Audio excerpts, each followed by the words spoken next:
Ce n'est pas parce que tu ne peux pas réussir dans ce que tu fais. Ce n'est pas parce que tu n'as pas ce talent-là pour pouvoir concrétiser tout ce que tu tiens à cœur. Le seul problème est que tu te décourages trop vite. Lorsque toi tu commences quelque chose, tu veux voir les résultats tout de suite et maintenant.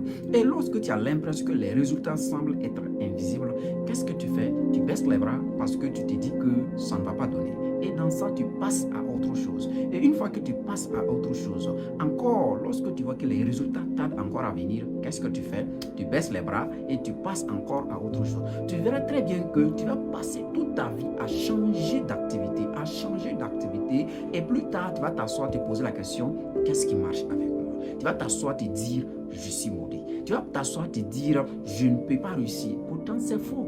Pourtant, c'est faux.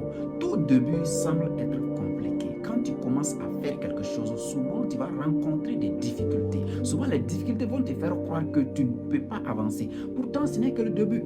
Ce n'est que le début. Il suffit seulement de fournir un peu d'effort chaque jour dans ce que tu fais. Il suffit seulement de te réveiller chaque jour avec une petite graine de motivation, avec une petite graine d'espoir pour pouvoir faire comment? Pour pouvoir travailler encore. Et une fois que tu travailles, tu verras très bien que les petits efforts que tu fournis chaque jour, lorsque tu vas rassembler ces efforts, ça peut donner des résultats.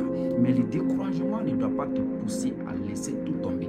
Non, le découragement doit être temporaire. Parce que souvent aussi, ça peut se passer ainsi. Souvent, tu peux te dire, je veux effectivement me lancer dans cette activité ou je veux parvenir à réaliser cette chose. Et tu établis tous tes plans, tu établis tout ce que tu veux établir. Mais dès que tu commences, les réalités te poussent effectivement à voir les choses autrement. Ce n'est pas grave. Cela peut te pousser à s'asseoir, te poser plusieurs questions. Alors, qu'est-ce qui n'a pas marché? Qu'est-ce que je devrais faire et je n'ai pas fait? Pourquoi ça a donné comme ça? Maintenant, tu marques une petite pause et tu arranges les choses et tu fonces encore à nouveau. Mais si tu t'assois, tu baisses les bras totalement, tu es assis en train d'imaginer des choses qui n'existent pas, c'est ça qui te pousse souvent à s'asseoir seul et à se dire que tu ne peux pas réussir.